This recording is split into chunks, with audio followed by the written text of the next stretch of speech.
Okay, a minute on a Teams meeting is a lot longer when you're waiting than it is on any other meeting. So, am I sharing the slides, ladies, or are you taking control of that? I've got them open if you want me to share them. That's not a problem. Thank you, Lucy. Just let me know when you can see it.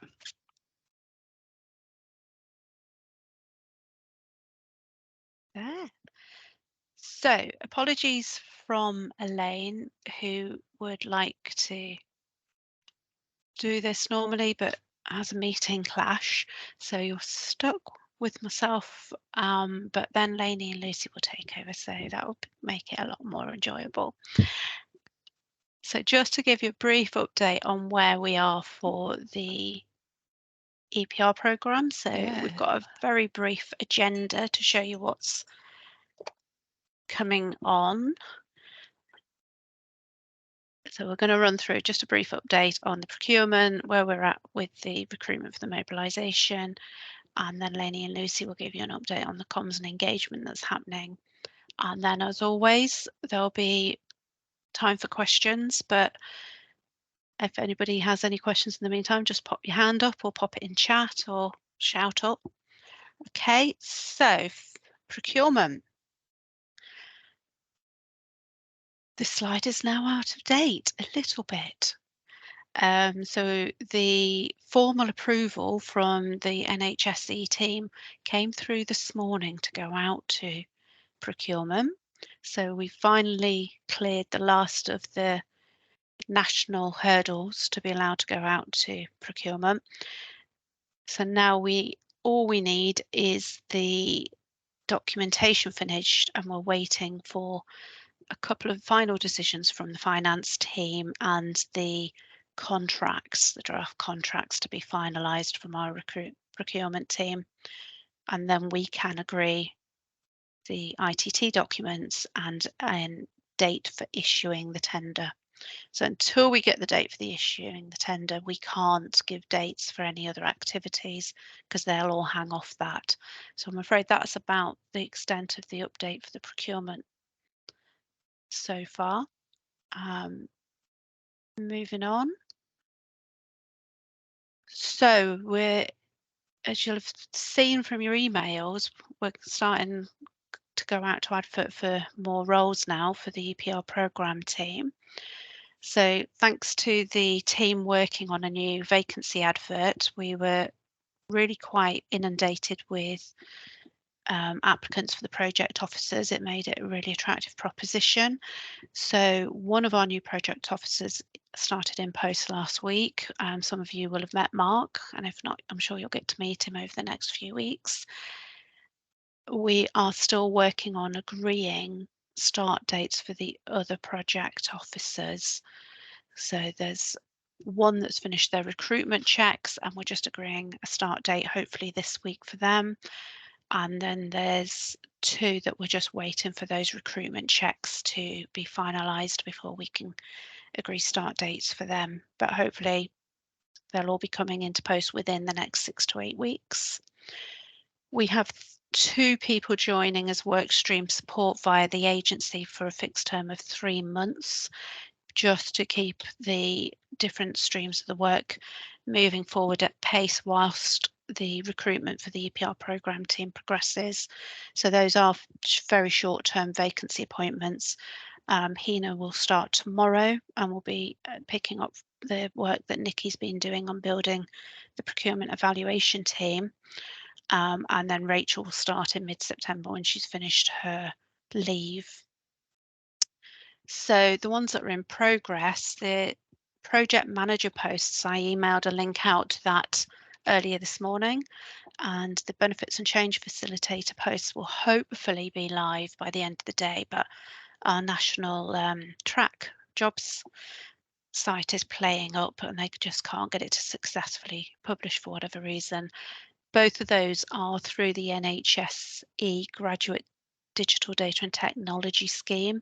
So they are doing the initial recruitment, filtering and shortlisting, and then it will come back into the trust to do the interviews and the appointments.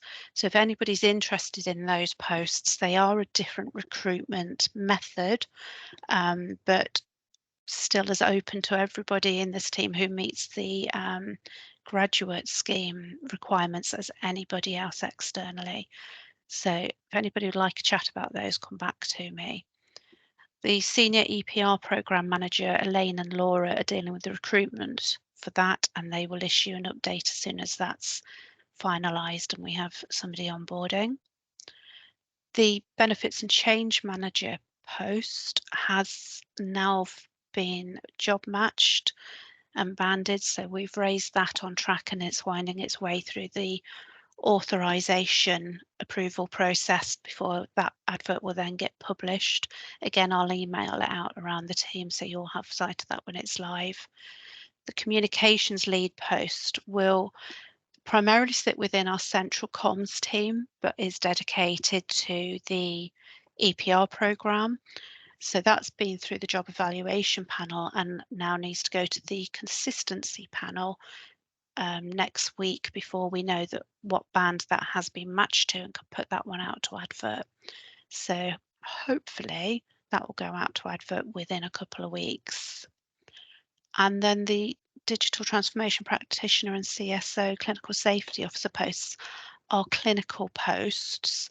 They're having to go back through the job evaluation process.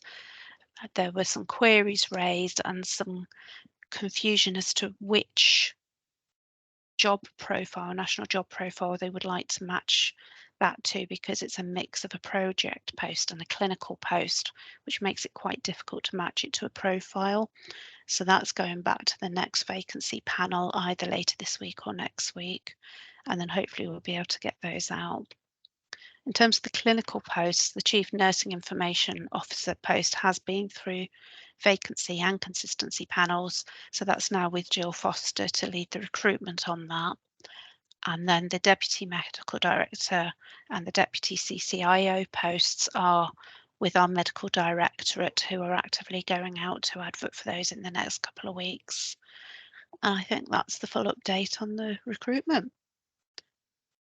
So unless there's any immediate questions, we'll move on to the next slide.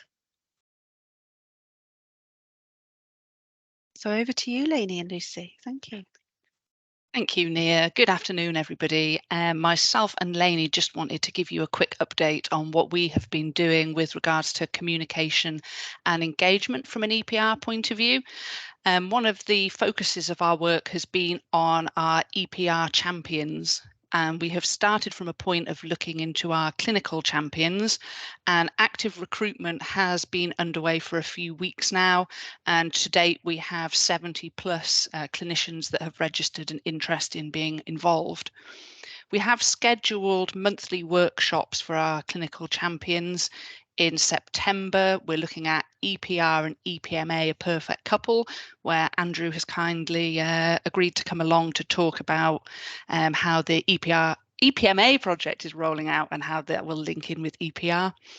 In October, we're going to look at the experience of moving to digital ways of working and are hoping to get some colleagues to come and clinical colleagues to come and speak from a clinical point of view of what that transition is like. And then in November, we're looking at patient safety and what matters to you. A communication has been sent out to the clinical champions for content for future workshops so that it can be led by the people that are attending.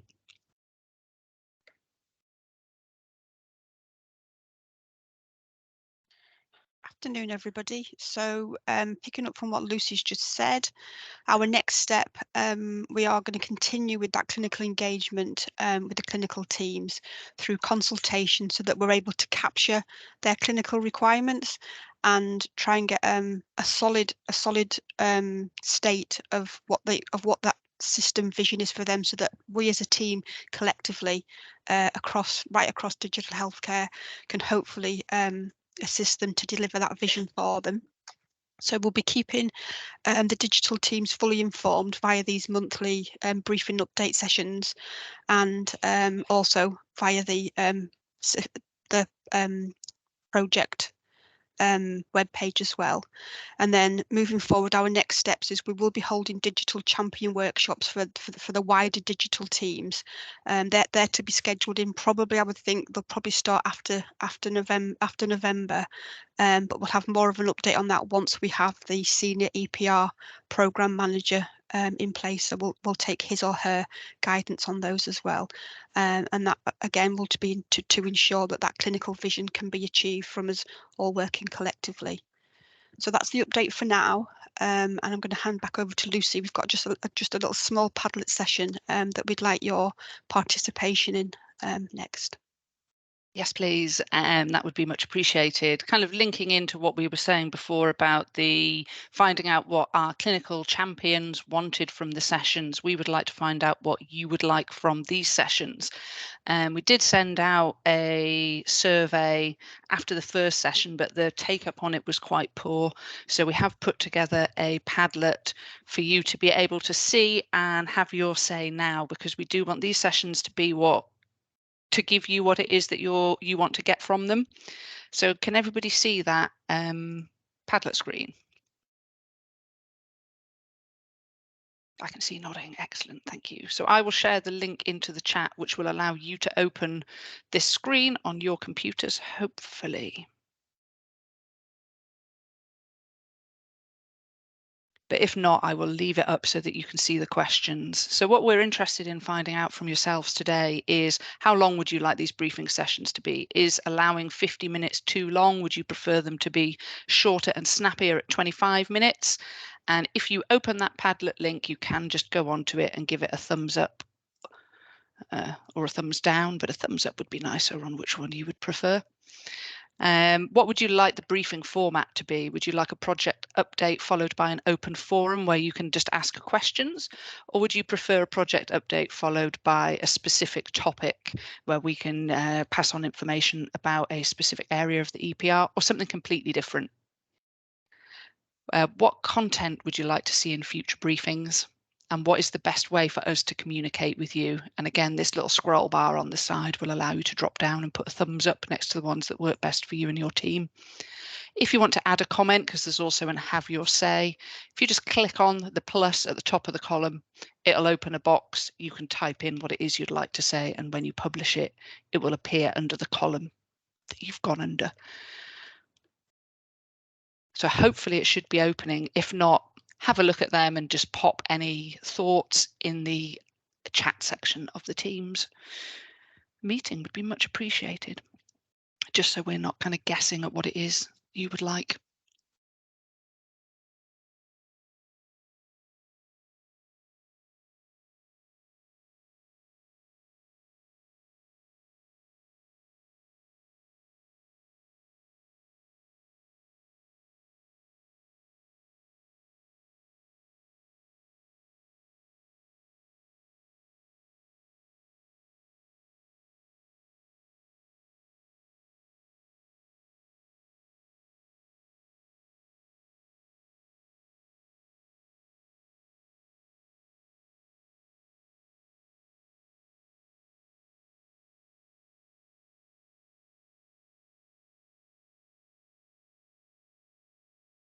So I'll just leave it up for a few minutes, which is anybody who has ever presented in a Teams meeting will know you just sit watching the milliseconds tick by in the silence. The link will remain in the chat as well, so if you want to share it with any of your teams, or if you know of anybody that hasn't been able to attend today, please do pass it on to them, because the more information we get, the better we can make the sessions.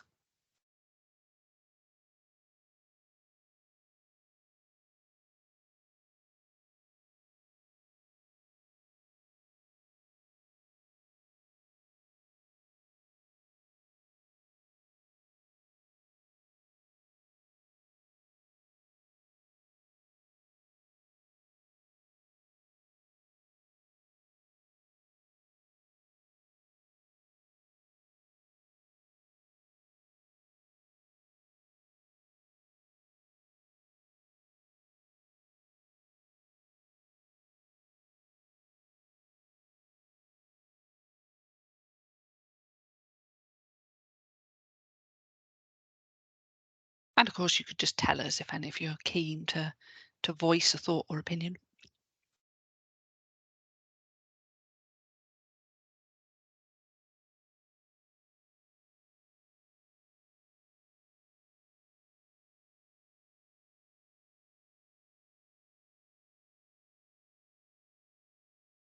The vote for 25 minutes is starting to edge ahead, but you did have a bit of a 50-50 split for a while there.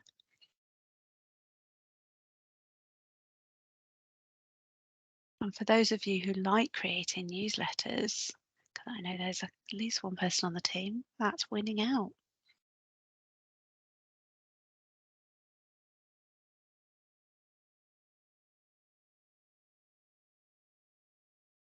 So with I'm just having a look at the briefing format. The one that's way in the lead is the project update followed by the open forum. So as a team, we've provided a project update today. So do you want us to open the floor up to an open forum today?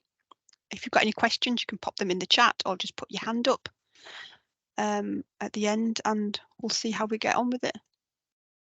I'll stop sharing that screen now, but the link will be open for the rest of the day. That made it sound like an exciting competition, didn't it, rather than an opinion Padlet. Thanks, Lucy and Lainey. So, any questions?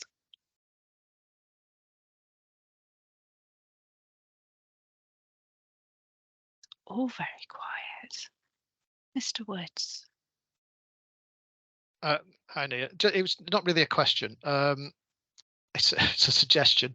One thing that we did with EPMA early on is what we called a pre-mortem workshop, which you probably were part of, and it was a little bit like a visit to the dentist. It was extremely painful at the time, but I think it was worthwhile in the end. And what it basically did was it just opened up the floor to all the risks and issues that everybody thinks are potentially going to happen. And it did actually, whilst it created a massive catalogue of risks and issues, it was actually very helpful in the end. So you might want to think about that, maybe. Yeah, it was absolutely excellent for surfacing lessons learned as well, wasn't it?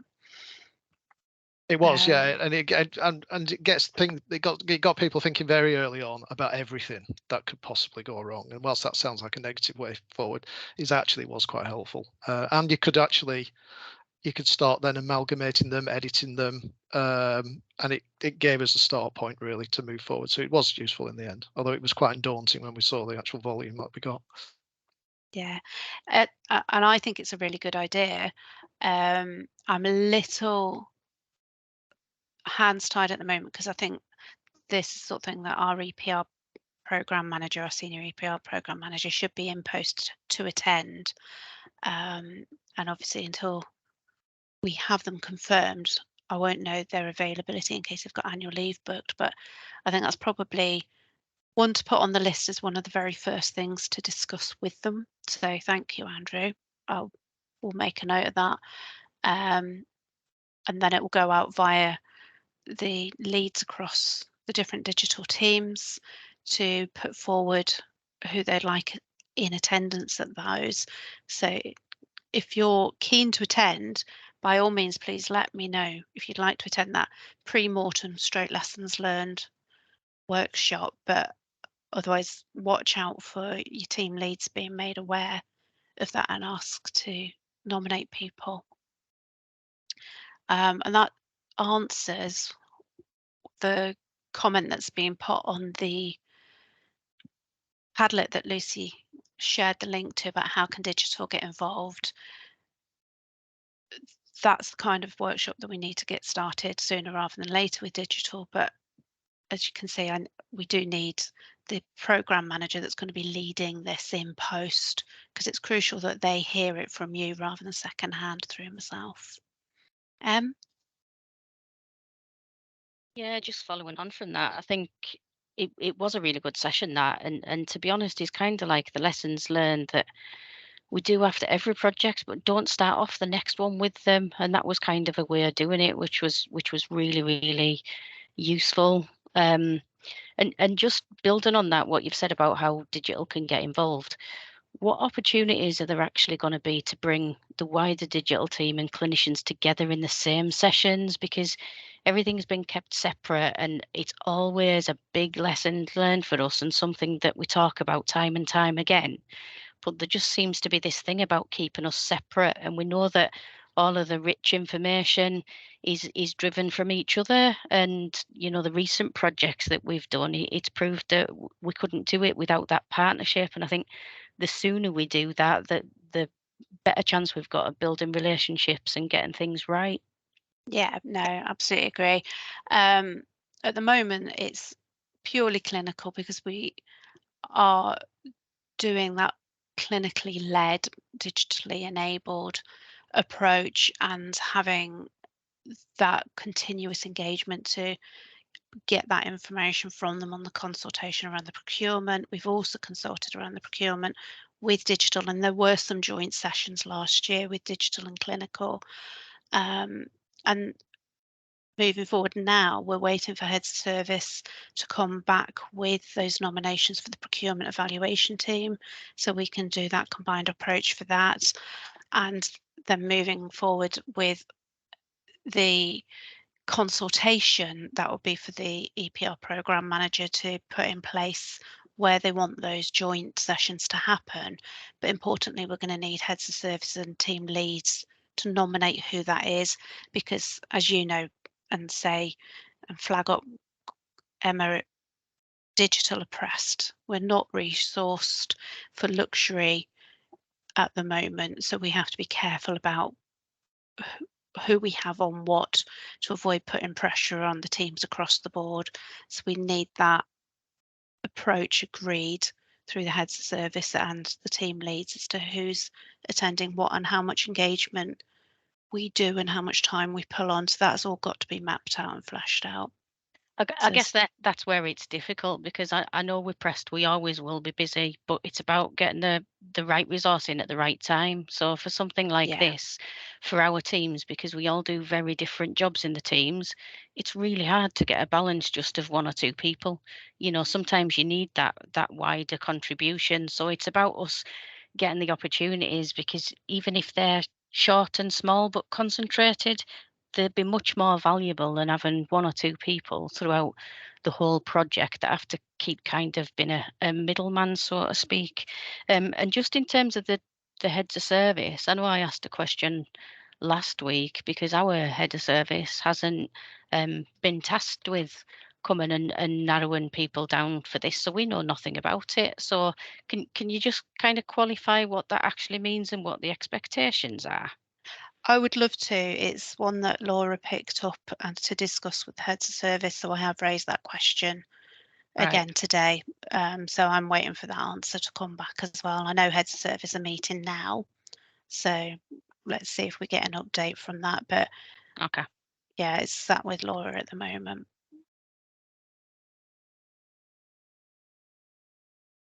Emma, just well, for the wider team as well, your wider audience, just picking up on that dual working and that dual meeting with the clinicians. At the moment, we're actually working really hard to try and identify those clinical stakeholders, so that we've got a core set of them across as many of the services as what we can. And then once we've got those, and they understand what their role, what that EPR champion role is going to encompass, then we can start planning the next steps, and having that dual working and those dual sessions together, and hopefully identifying some digital healthcare champions too, and from across all the wider teams that we're going to be using. So it is on our radar. It's just we need to up the ante with that clinical engagement. So it's not just the same clinicians that are becoming involved in it. Yeah, Is there a role then for the champions? Just on the website, it just says that's to follow. So is there a role that we can look at? That's with Lucy and I, and that's a piece of work that we are working on, pulling it together from various different other platforms that we've got links to and support from. And then once we've got that, then we will issue it out. Hopefully at one of the future workshops that we've got with the EPR clinical champions. We're going to once they are completely signed up to it and their line managers have agreed that time, etc., that they'll need to input into it. There will be, like, if you want to say, a job description, a role description, and it probably won't be dissimilar from the wider one. There might just be a few things that are different on it, but that's a piece of work that Lucy and I are currently working on. Yeah, it's a bit of chicken and egg, isn't it? Some people won't sign up without it all, but you kind of need everybody's opinion as well, don't you? Yeah. Thanks for that. It's okay. Thank you.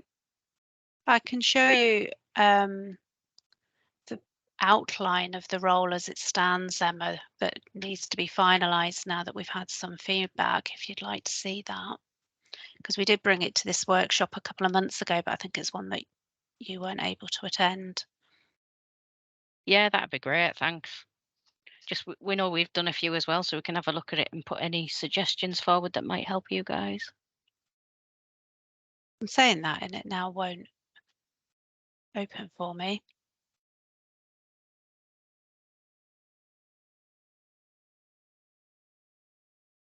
I was going to say it was circulated around as part of an earlier workshop, so people on the call will have seen that. Let me find it. There we go. Hold on, it would help if I actually got the slideshow running, wouldn't it? So say this is the, and now I can't get Teams to work properly. I have no idea what I just shared with you all, but hopefully I'm now sharing the role with you all, just the overarching outline. So while people are looking at that, Richard, did you want to jump in? No, we're just on a different thread. I was just going to ask, is the Chief Nursing Information Officer post, is that a permanent one?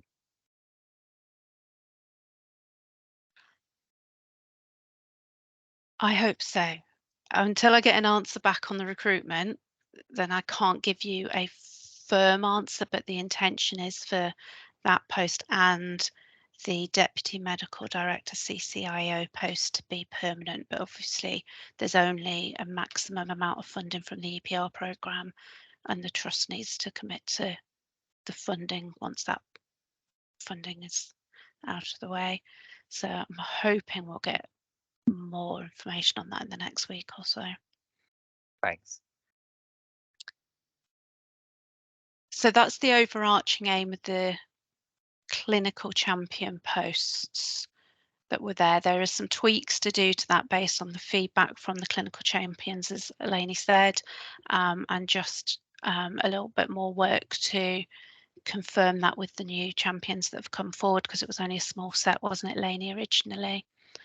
But this is based on learning from other trusts who've successfully run with 300 to 400 champions as part of their EPR.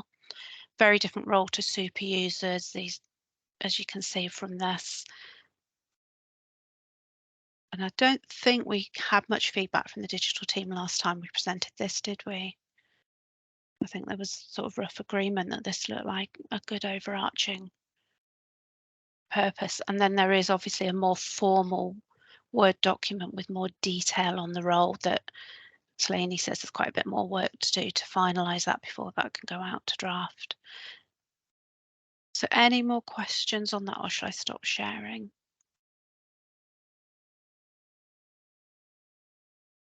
Okay, any more questions overall?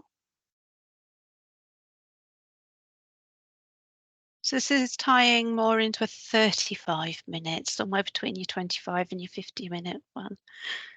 I don't know what people feel about that, but if there's no more questions, I won't keep us on any longer. As Lucy said, the Padlet will be open for people to put on more thoughts as they come to them. Other than that, you know how to contact us.